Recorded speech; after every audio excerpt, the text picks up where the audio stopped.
প্রিয় ভিউয়ার্স, আমরা এখন একজন সাধারণ নাগরিক এবং ব্যবসায়ী হিসেবে পে কমিশনের যে 4টি অপশন দিয়েছে, যে পাবলিকের মতামত নেওয়ার অপশনও আছে, সেক্ষেত্রে আমি এখন আছি নাটোরের একজন সফল ব্যবসায়ী জনাব সাগর মিয়া, সাগর ট্রেডার্সের স্বত্বাধিকারী।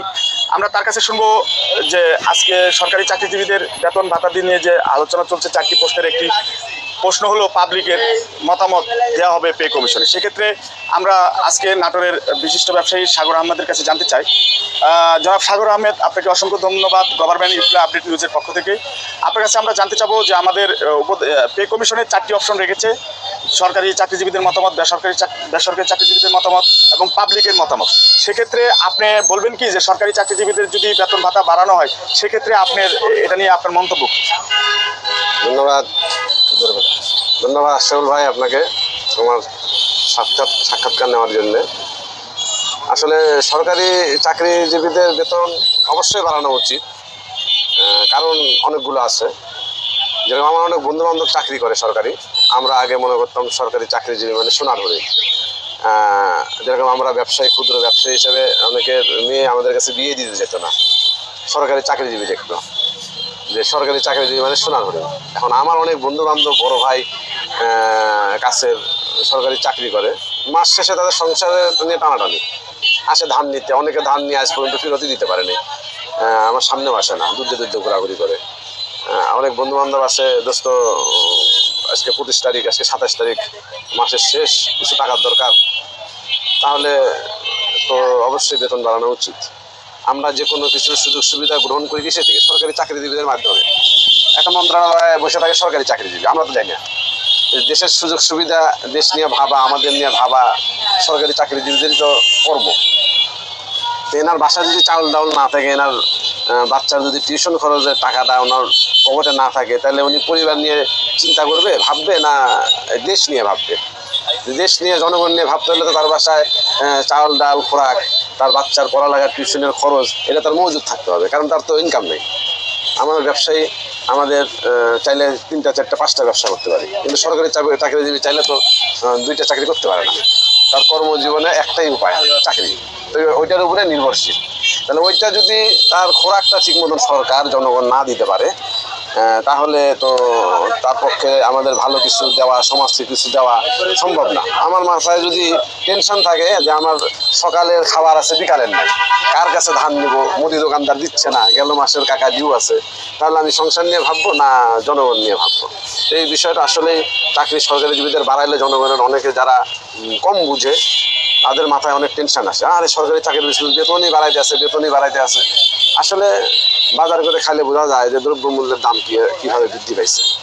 আসলে এর জন্য দায়ী কেউ না, আমাদের দেশের জনগণ বৃদ্ধি হচ্ছে, চাহিদা বাড়তেছে, ফসলি মাঠ পুকুর কাটতেছে, ফসলের পরিমাণ কম আসতেছে, মানুষের চাহিদা বৃদ্ধি পাচ্ছে। এইসব ক্ষেত্রে হিসাব করলে আসলে জিনিসের দাম বাড়বেই, দিন কমবে না। আর আপনি তো জানেন 10 বছর ধরে সরকারি চাকরিজীবীদের বেতন বাড়ানো হচ্ছে না। আপনার বন্ধু বান্ধব যারা আছেন, 5 বছর পর বেতন বৃদ্ধি হতো, সেক্ষেত্রে 2015 সালের পে স্কেলের পরে কিন্তু আর কোনো পে স্কেল হয়নি। সেক্ষেত্রে একজন কর্মচারীর 20 গ্রেডের কর্মচারী, আপনি জানেন কিনা, 8,250 টাকা তার সর্বনিম্ন বেতন। একজন ঢাকায় যে বাস করে তার 8,250 টাকা সর্বসাকুল্যে বাসা ভাড়া, চিকিৎসা ভাতা নিয়ে তার 16,000 টাকা। আপনি বলেন, আপনি তো ঢাকায় থাকেন, মাঝে মধ্যে আপনার আত্মীয় স্বজন আছে, এই 16,000 টাকা 17,000 টাকা দিয়ে একজন কর্মচারী ঢাকায় কিভাবে চলবে বলে? ঘুষ খেতে হবে। আপনি দুর্নীতিমুক্ত করবেন কিভাবে দেশকে?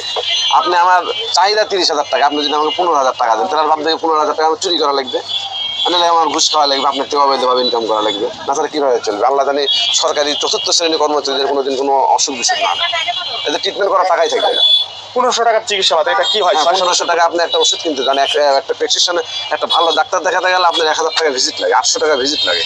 তাহলে আপনি ভিজিট 1500 টাকা দিয়ে তুমি ডাক্তার দেখানো ভিজিট যাবেন। আপনি সরকারি হসপিটালগুলোতে যান, কোটি টাকা খরচ করে সরকারি হসপিটাল করছেন, অথচ দুর্নীতি এমনভাবে ওখানে ঘিরে আছে, ওষুধ নাই, আপনি কুকুর হাঁটা চলাফেরা করতেছে। সুইপার পরিষ্কার পরিচ্ছন্ন করার জন্য যে বাজেটটা সরকারি হসপিটালে থাকে, আমার মনে হয় একটা বিগ অ্যামাউন্ট, কিন্তু আপনি গেলে দেখবেন পানের পিক আর সুইপার দিয়ে ভরা, কিন্তু কোনো ধন্যবাদ। পরিষ্কার আপনি পরিচ্ছন্ন ব্যবসায়িক পান। হিসাবে যে আপনার চিন্তা ভাবনা আধুনিক যুগে এসে সরকারি চাকরিজীবীদের নিয়ে অনেকে বিরূপ মন্তব্য করে, সেক্ষেত্রে আপনার বিরূপ মন্তব্যের বিষয়টা এরকমই যে তাদের যদি বেতন না বাড়ান তাহলে তো তারা চুরি দুর্নীতি বিভিন্ন আশ্রয় প্রশ্রয় নিবে। সেক্ষেত্রে আপনার প্রত্যাশা যদি সরকারি চাকরিজীবীদের যদি বেতন একটা বর্তমান মূল্যস্ফীতি অনুযায়ী করা হয়, তো হয়তোবা এই ঘুষ এবং দুর্নীতির থেকে কিছুটা হলেও মানুষ হলো মুক্তি পাবে, তারা ভালোভাবে জীবনযাপন করতে পারবে সরকারি চাকরিজীবীরা। অবশ্যই, তবে সর্বপ্রথম চতুর্থ শ্রেণীর কর্মচারীদের বেতন বাড়ানো উচিত, তারপরে আপনার ফার্স্ট ক্লাস সবারই বেতন বাড়ানো উচিত। কিন্তু এই আপনার বেতন সর্বক্ষেত্রে সবারই বাড়ানো উচিত। সর্বনিম্ন বেতন একটা চতুর্থ শ্রেণীর যে রাত্রে নাইট গার্ড, এই নাইট গার্ডের বেতনে সর্বনিম্ন 25,000 টাকা করা উচিত, আমি একটা সাধারণ মানুষ হিসেবে আমার মনে হয়। কারণ আপনি আপনি হোটেলে একবেলা খান, একদিন খান, তাহলে আপনি বুঝতে পারবেন যে পার ডে কত টাকা একজনের খাদ্য। ধন্যবাদ ভাই, আপনি অসংখ্য ধন্যবাদ। গভর্নমেন্ট এমপ্লয় আপডেট নিউজের পক্ষ থেকে এতক্ষণ আমাদের সাথে যুক্ত ছিলেন নাটোর শহরের বিশিষ্ট ব্যবসায়ী সাগর ট্রেডার্সের স্বত্বাধিকারী জনাব মোহাম্মদ সাগর মিয়া। সুন্দর পাবলিকের মতামতের অংশ হিসাবে আজকে আমরা নাটোরের এই ক্ষুদ্র ব্যবসায়ীর হিসেবে আস্তে আস্তে তিনি একজন বড় ব্যবসায়ী হিসেবে সফলতা অর্জন করেছেন ইতিমধ্যে। আমরা তার উত্তর মঙ্গল কামনা করি। সুন্দর বক্তব্য উপস্থাপন করার জন্য অসংখ্য ধন্যবাদ আপনাকে। আপনাকেও ধন্যবাদ। আসসালামু আলাইকুম।